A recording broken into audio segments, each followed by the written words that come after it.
नमस्ते, मैं किरण यादव। आज कुछ बातें मैं आप लोगों के साथ साझा करने जा रही हूँ। ये जो कांग्रेस जो है, ये पूरे देश का ही दुश्मन है। मैं पिछड़ा दलित के ही दुश्मन समझती थी, लेकिन अब मुझे पता चला कि ये पूरे देश का ही दुश्मन है। खास करके हमारे यादव समाज का तो सबसे बड़ा दुश्मन है। ऐसा मैं इसलिए कह रही हूँ कि इसकी मैंने जो कुछ बातें देखी है वो बिल्कुल दुश्मनी से भी ज़्यादा है। आप जानते हैं कि दिल्ली के रामलीला मैदान में जब बाबा रामदेव योग शिविर लगा करके कुछ मुद्दे पर बात रख रहे थे, तब वहाँ बाबा रामदेव की हत्या के प्लान रच करके वहाँ पुलिस भेज करके अंधाधुंध फायरिंग करवाया था।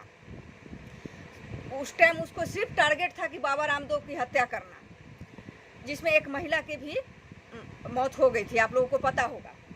और उसमें उसको सहयोग देने वाला कौन था? मुलायम सिंह यादव और लालू यादव। इन दोनों की तब सरकार भी थी, ये दोनों शायद मंत्री भी था उस टाइम में। इन दोनों के सहयोग से ही बाबा रामदेव पर हमला किया, लेकिन एक बार भी इन दोनों ने आवाज़ नहीं उठाया कि हाँ तुमने काहे बाबा रामदेव पर हमला किया। वो चाहता था उस टाइम सरकार गिरा देता है दोनों मिलकर के, लेकिन इन दोनों ने एक बार क्यों? क्योंकि ये चाहता है कि इन दोनों से ऊपर कोई दूसरा यादव आए ही नहीं, जैसे कि इसने बिहार में मेरे साथ किया था। स्लीपर सेल भेज करके मेरी हत्या का जो षड्यंत्र इसने रचा था, ताकि बदनाम हो बीजेपी और मुसलमान का मुद्दा था तो मुसलमान बदनाम होता, चाहे बीजेपी से मेरी दुश्मनी चली तो बीजेपी होती।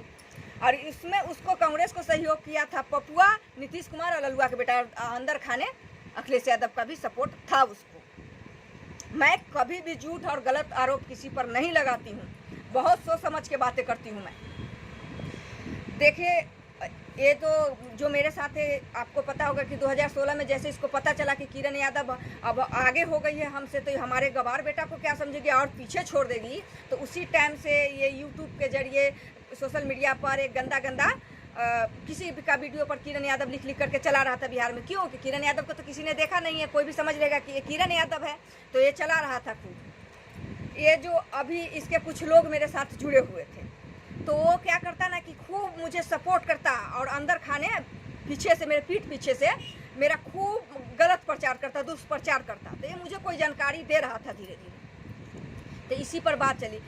वो कोई छोटा मोटा आदमी नहीं है, इसका कोई वो अध्यक्ष है, इसका नाम है श्याम नंदन यादव करके उसका नाम है। तो वो मुझे धमकाने लगा, सपोर्ट करने के लिए बोला, हम नहीं किए, तो हमको धमकाने लगा कि तुमको हम गंदा वीडियो के जरिए फिर से बदनाम करेंगे। तो हम कहे कि रे तू किससे तू पंगा ले लिया है? तू जानता है स्विमिंग पूल से लेकर के 7 करोड़ तक के हम पोल खोल देंगे। और गाली गलौज हमको फ़ोन करके 2-4 नंबर से फ़ोन करके, जैसे कि बोलता कि हम कतर से बोल रहे हैं, सऊदी अरब से बोल रहे हैं, और हमारे साथ गाली गलौज करता। तो हम सबका आरती उतारे तो किसी को उतना कोई फर्क नहीं पड़ा। जब हम माता जी की आरती उतारे तब भागा धूम दबा करके। हम समझ गए कि ये सारे माता जी के नाजायज औलादों का ही खेल है, जो ये एक तीर से 2 निशान करता है।